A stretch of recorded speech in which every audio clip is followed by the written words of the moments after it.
मैं आप लोगों का अपना दोस्त नितेश बजाज आप लोगों का फिर से स्वागत करता हूं दोस्तों। आज हम लोग कुछ मोस्ट इंपॉर्टेंट एमसीक्यू करने वाले हैं दोस्तों। जिस चैप्टर के एमसीक्यू आज हम लोग करने वाले हैं दोस्तों, उसका नाम है environment and sustainable development. One of the most important chapter दोस्तों हमारे इकोनॉमिक्स का, खासकर इंडियन इकोनॉमिक डेवलपमेंट से रिलेटेड दोस्तों। ये चैप्टर बहुत ही वैल्यूएबल है और आपको इसके क्वेश्चंस बहुत ज्यादा ध्यान से समझने हैं दोस्तों, क्योंकि इसके क्वेश्चन बहुत ज्यादा वैल्यूएबल रहेंगे आप लोगों के लिए।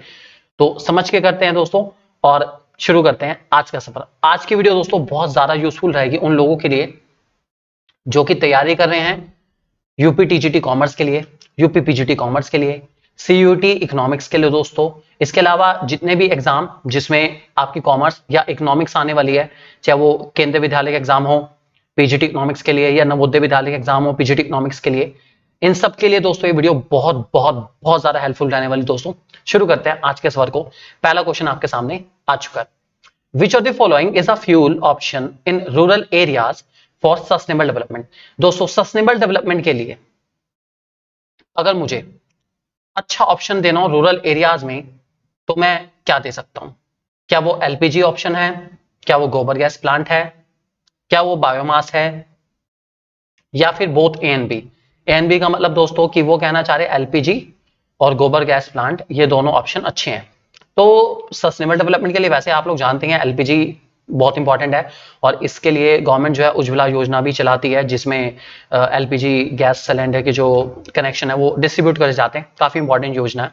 और गोबर गैस प्लांट आप लोग जानते हैं बहुत अच्छे से, ये बहुत ही अच्छा वे है सस्टेनेबल डेवलपमेंट का और ये रिन्यूएबल रिसोर्स है हमारा, रिन्यू हम इसको बहुत आसानी से कर सकते हैं और नेचुरल है बिल्कुल, कोई भी आर्टिफिशियल नहीं इसके अंदर और काफी अच्छा एनवायरमेंट के लिए। तो option both A and B हमारा ज्यादा एक्यूरेट रहेगा। मतलब कि सस्टेनेबल डेवलपमेंट के लिए आपको एलपीजी गैस और गोबर गैस दोनों का इस्तेमाल करना पड़ सकता है दोस्तों, ध्यान रख के चलेंगे। नेक्स्ट क्वेश्चन, द रीजंस और the reason for environmental crisis is और आर। ओके, इनमें से कौन कौन से एनवायरमेंटल क्राइसिस के रीजंस है? The intensive and extensive extraction of both renewable and non renewable resources, जो कि हद से ज्यादा बेइंतहा जो मैं एक्सट्रैक्शन कर रहा हूं रिन्यूएबल और नॉन रिन्यूएबल रिसोर्सेज का, वो एक कारण हो सकता है। दूसरा द एफ्लुएंट कंजम्पशन, मतलब ये भी वही बात आ गई, हद से ज्यादा consumption production standard of develop countries. जितनी भी डेवलप कंट्रीज है वो अपने कंजम्पशन और प्रोडक्शन स्टैंडर्ड को बहुत ज्यादा बढ़ाती जा रही है, बढ़ाती जा रही है, बढ़ाती जा रही है, ओवर कंजम्पशन कर रही है। क्या ये एनवायरमेंटल क्राइसिस का रीजन है? या population explosion and advent of industrial revolution. Population explosion तो आप लोग जानते हैं, हद से ज्यादा पॉपुलेशन, हमारे भारत की पॉपुलेशन 140 करोड़ पार कर चुकी है। और जो इंडस्ट्रियल रेवोल्यूशन है वो भी एक एनवायरमेंटल क्राइसिस का रीजन हो सकता है। तो अगर ध्यान से देखा जाए और गहराई में उतरा जाए तो ये सब के सब एनवायरमेंटल क्राइसिस के रीजन दोस्तों नजर आते हैं। तो आंसर आना चाहिए हमारा ऑल ऑफ दीज। तो हमारे एनवायरमेंटल क्राइसिस, एनवायरमेंटल प्रॉब्लम के लिए जिम्मेदार है पॉपुलेशन, इंडस्ट्रियल रेवोल्यूशन, हद से ज्यादा कंजम्पशन, हद से ज्यादा प्रोडक्ट स्टैंडर्ड बढ़ना, सबको कुछ ना कुछ नया चाहिए, नया चाहिए, नया, खत्म नहीं हो रहा नया यार बिल्कुल भी।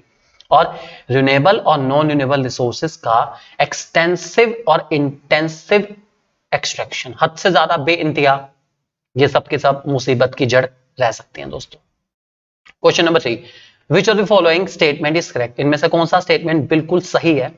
Global warming is entirely a natural phenomena. नहीं, ग्लोबल वार्मिंग नेचुरल फिनोमिना तो नहीं है भाई, ये आर्टिफिशियल है, या आप मान सकते हैं कि ये ह्यूमन क्रिएटेड है, नेचुरली तो एग्जिस्ट नहीं करता। दूसरा, global warming is simply an another term used for green house effect. नहीं, ग्लोबल वार्मिंग और ग्रीन हाउस इफेक्ट आपस में कोरिलेटेड है, लेकिन टर्म या अदर नेम तो नहीं है। आप ऐसा कह सकते हैं कि ग्रीन हाउस इफेक्ट की वजह से ग्लोबल वार्मिंग होती है, ये बात सच है। और तीसरा है, global warming is the rise in average temperature at the earth surface. हाँ, ये पॉइंट कुछ कुछ मुझे सही सा लग रहा है और बात भी सही है। ग्लोबल वार्मिंग का मतलब होता है कि अर्थ का टेम्परेचर टाइम के साथ साथ बढ़ना, that is called global warming. अब देखते हैं एक बार फोर्थ ऑप्शन क्या है। Global warming is caused by ozone depletion. Global warming का रीजन है ओजोन डिप्लीशन। एक्चुअल में तो ओजोन डिप्लीशन के पीछे भी एक बहुत बड़ा रीजन ग्लोबल वार्मिंग है। तो ऑप्शन नंबर 3 ही हमारा बिल्कुल करेक्ट माना जाएगा दोस्तों। यही बिल्कुल एक्यूरेट है कि ग्लोबल वार्मिंग का मेन मतलब है अर्थ के टेम्परेचर में over a period of time जो राइज आता है उसको हम लोग क्या के चलते हैं दोस्तों, ग्लोबल वार्मिंग। तो आप लोग ध्यान रखे चलेंगे। Question number 4, absorptive capacity is defined as, absorptive capacity क्या होती है दोस्तों, ध्यान से सुनेंगे कि जो हमारा एनवायरमेंट है वो वेस्ट को कितनी जल्दी एब्जॉर्ब कर पा रहा है, या जो डिग्रेडेशन है वो कितनी जल्दी या कितना एब्जॉर्ब कर सकता है, उसको हम लोग दोस्तों एब्जॉर्प्टिव कैपेसिटी के नाम से जानते हैं। तो यहां पर नीचे से ऑप्शन पढ़ेंगे, the minimum population surviving in world wide as a whole, नहीं ये तो मतलब ही नहीं बैठता। एवरेज नंबर ऑफ ऑर्गेनिज्म, नहीं ये भी मतलब नहीं बैठता। Resources generation with in the assimilating capacity of environment, ये तो होती है दोस्तों हमारी कैरिंग कैपेसिटी, ये जो आपको दे रखा है ये तो होती है हमारी कैरिंग कैपेसिटी। ठीक है, आपसे पूछा गया क्वेश्चन में absorptive capacity, option number A भी पढ़ लेते हैं। Ability of the environment to absorb degrade, हाँ यही तो थे जिसको ढूंढा हमने गली गली, वो तो सबसे पहले ही था ऑप्शन में, वाओ। तो ये काफी इंपॉर्टेंट है और एब्जॉर्प्टिव कैरिंग से रिलेटेड क्वेश्चन आते रहते हैं, आप इसको बहुत अच्छे से तैयारी करके चलेंगे। Next question, dash is defined as a total planetary inheritance and totality of all resources. देखिए सारे प्लैनेट्स, ठीक है, या सारे रिसोर्सेज को मिला के क्या बनता है, तो क्या बनता है, ये बनती है दोस्तों हमारी इकोलॉजी। तो इकोलॉजी हमारी यही है दोस्तों डेफिनेशन, टोटल प्लैनेटरी इनहेरिटेंस, जितने भी लोग, जितने प्रकार के लोग हमारे यहाँ जीवित हैं, रहते हैं, या जितने रिसोर्सेज अवेलेबल है उन सबको मिला के दोस्तों हमारी क्या बनती है, इकोलॉजी बनती है, ध्यान रख के चलेंगे। क्वेश्चन नंबर 6 आपके सामने आ चुके हैं दोस्तों, which of the following an important function of environment, इनमें से कौन सा एनवायरमेंट का बहुत इंपॉर्टेंट फंक्शन है, to provide resources for production, yes, to provide aesthetic services, main services आपको देना, बिल्कुल जी ये भी बहुत जरूरी है, ये सारी सर्विसेज एनवायरमेंट दे बहुत ज्यादा जरूरी है, हमारी एंटरटेनमेंट के लिए दे बहुत ज्यादा जरूरी है। टू एसिमुलेट वेस्ट, मतलब टू वेस्ट को एब्जॉर्ब करना, हाँ जी बिल्कुल ये बहुत ज्यादा जरूरी है। तो ऑल ऑफ दीज दोस्तों हमारा ज्यादा करेक्ट ऑप्शन रहेगा, ऑल ऑफ दीज ही इसका एक्यूरेट आंसर रहने वाला, ऑप्शन नंबर 4 हमारा करेक्ट माना जाएगा। Question number 7, two major environmental issues facing the world today are, okay, दो मुख्य वातावरण के इश्यूज या वातावरण की प्रॉब्लम्स या वातावरण की दुविधाएं जो फिलहाल हमारा देश या पूरा वर्ल्ड फेस कर रहा है वो कौन कौन सी है, तो दोस्तों वो हैं, सोचिए क्या वो पॉवर्टी इनइक्वालिटी है, नहीं, वर्ल्ड लेवल पे तो नहीं कह सकते। ग्रोथ एंड सस्टेनेबल डेवलपमेंट, नहीं, ग्रोथ प्रॉब्लम कैसे हो सकती है यार, ग्रोथ हो ना हो सकती है। Global warming and ozone depletion, हाँ यार ये बहुत बड़े इश्यूज हैं आज के टाइम में पूरे वर्ल्ड के लिए, और कहने की बात ये भी इंपॉर्टेंट भी है ये दोनों के दोनों, और इन दो इश्यूज को हम लोग सॉल्व करने की कोशिश कर रहे हैं, ओजोन डिप्लीशन और ग्लोबल वार्मिंग, ध्यान रख के चलेंगे दोस्तों। ये था हमारा question number 7। Question number 8, which of the following is the result of global warming, इनमें से कौन सा ग्लोबल वार्मिंग का रिजल्ट है, extinction of species as ecological niches disappear. Ecological niches का मतलब है कि जो प्लांट्स, एनिमल्स, ऑर्गेनिज्म जितने भी हैं, जो उनका नेचुरल एनवायरनमेंट है उसको नीचेस कहते हैं। मतलब जब ग्लोबल वार्मिंग बढ़ती है तो उनका नेचुरल एनवायरनमेंट डिसअपीयर होना, गायब होना शुरू हो जाता है, या उनका जो हेरिटेंस है, इनहेरिटेंस, मतलब आसपास का एनवायरनमेंट गायब होना शुरू हो जाता है, डिस्टर्ब होना शुरू हो जाता है, जिससे वो लोग या जिसकी वजह से उन लोगों के लिए सर्वाइवल के ऊपर बहुत ज्यादा खतरा बढ़ जाता है, ठीक है। और उसके बाद दूसरा ऑप्शन है more frequent tropical storms, obvious ही बात है ग्लोबल वार्मिंग की वजह से बहुत ज्यादा ट्रॉपिकल स्टॉर्म्स वगैरह, ऑब्वियस बात है इकोलॉजिकल डिस्टर्बेंस है बहुत ज्यादा वर्ल्ड के अंदर, तभी तो बेमौसम बाढ़ आना, ठीक है, हवाएं हद से ज्यादा तेज चलना, गर्मी का हद से ज्यादा बढ़ जाना, ये सब ग्लोबल वार्मिंग के रीजंस है। और melting of polar ice resulting rise in sea level, ये सबको पता है, सी लेवल का बढ़ना, और आइस पिघल रही है, ग्लेशियर पिघल रहे हैं, सबको सुना ही है सबने। तो ऑल ऑफ दीज दोस्तों इसका सही आंसर रहेगा हमारा, क्योंकि जो भी ऑप्शंस दिए गए हैं वो सबके सब कहीं ना कहीं एग्जिस्ट करते हैं और ग्लोबल वार्मिंग की वजह से एग्जिस्ट करते हैं, इसलिए ऑल ऑफ दीज हमारा ज्यादा एक्यूरेट आंसर रहेगा दोस्तों। Next question, question number 9, an UN conference on climate change was held in dash in 1997। United Nation के कॉन्फ्रेंस हुई, ठीक है, और ये बहुत ज्यादा इंपॉर्टेंट कॉन्फ्रेंस हुई दोस्तों 1997 में। कहां पर हुई, ये हुई थी दोस्तों जापान में।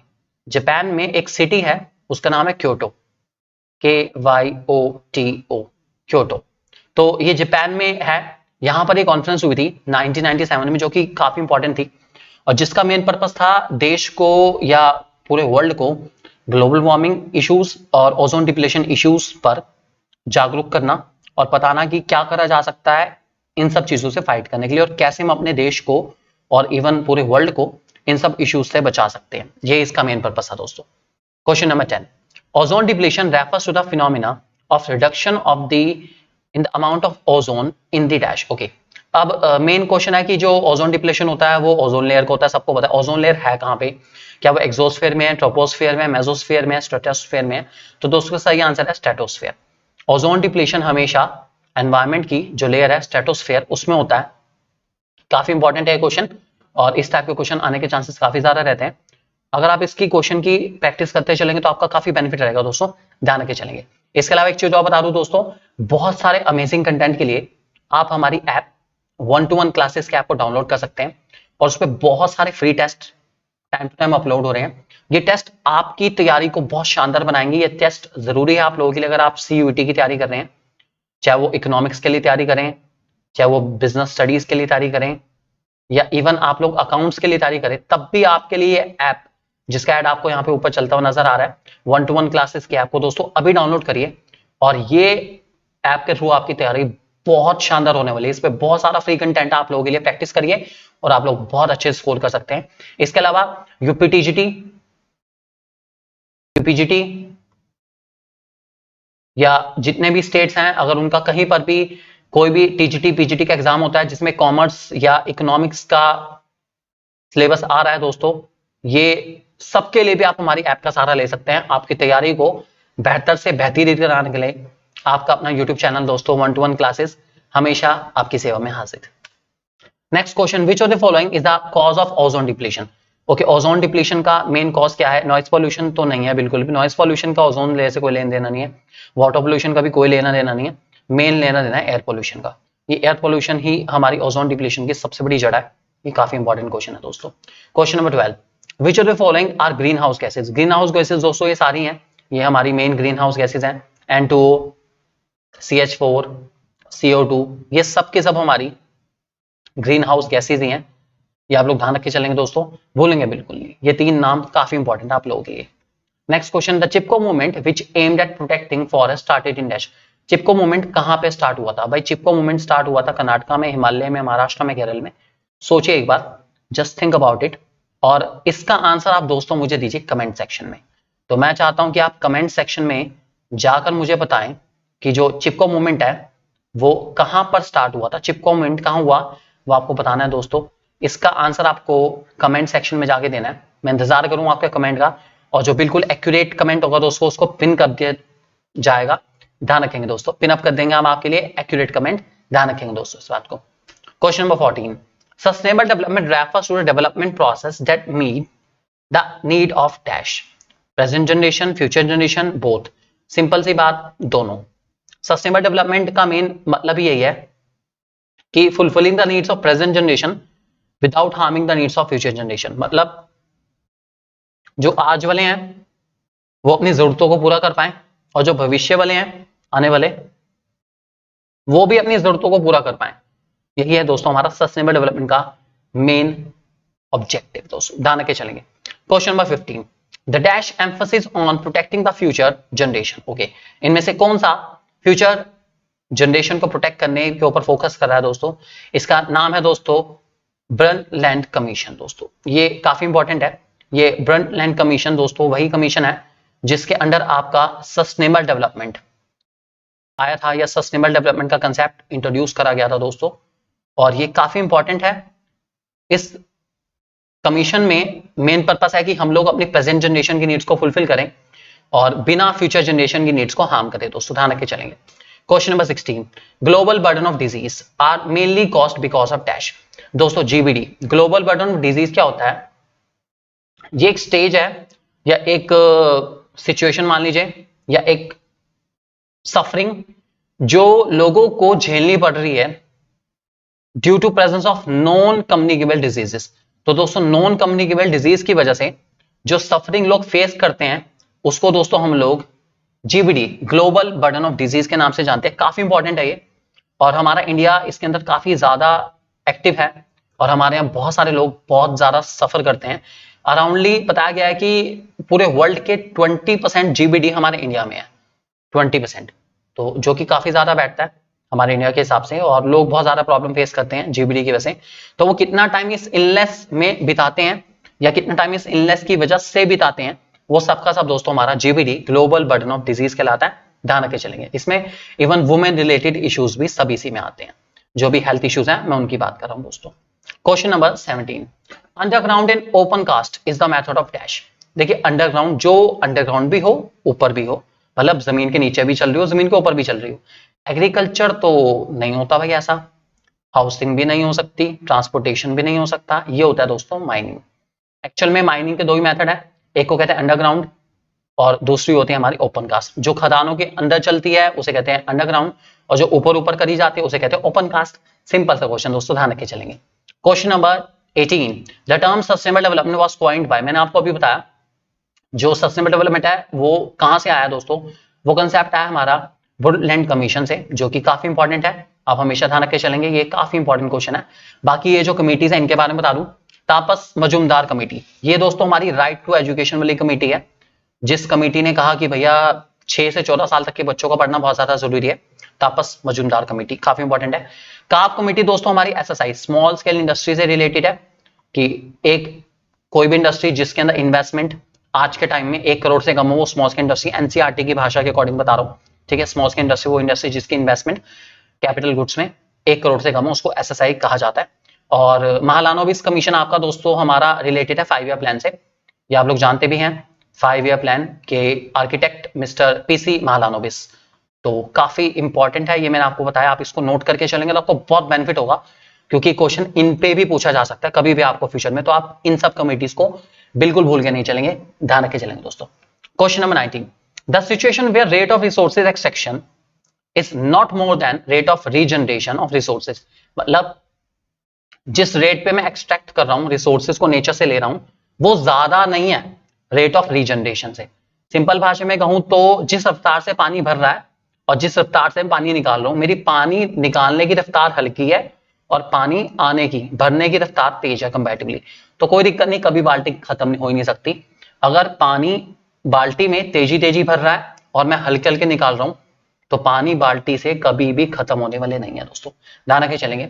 ये सिचुएशन दोस्तों हमारी कहलाती है कैरिंग कैपेसिटी, ये बहुत बहुत बहुत ही इंपॉर्टेंट टर्म है और मैं कह सकता हूं इसको ये मोस्ट इंपॉर्टेंट टर्म है। इस टर्म से रिलेटेड आपके पास क्वेश्चन आ सकता है।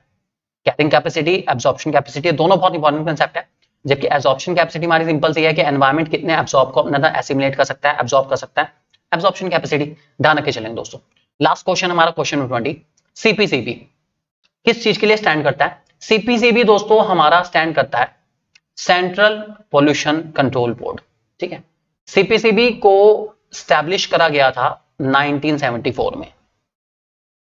इसको एस्टैब्लिश करने का मेन पर्पस ये था कि जो हमारे देश की पोल्यूशन एक्टिविटीज हैं, जिन भी चीजों से पोल्यूशन होता है उसके ऊपर थोड़ा सा लगाम कसी जा सके, और खासकर एयर पोल्यूशन जो कि बहुत इंपॉर्टेंट है। सीपीसीबी मेनली फोकस या ज्यादातर फोकस करता है आपकी एयर पोल्यूशन पे, क्योंकि सबसे ज्यादा जो नुकसान पहुंचाता है एनवायरमेंट को वो एयर पोल्यूशन पहुंचाता है, तो उसके ऊपर ही बहुत ज्यादा फोकस करता है।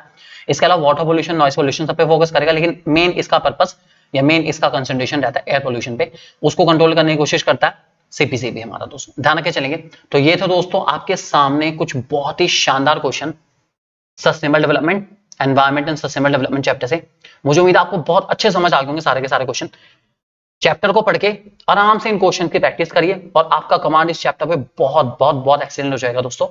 So all the best and God bless you दोस्तों। ईश्वर आप सभी का भला करे।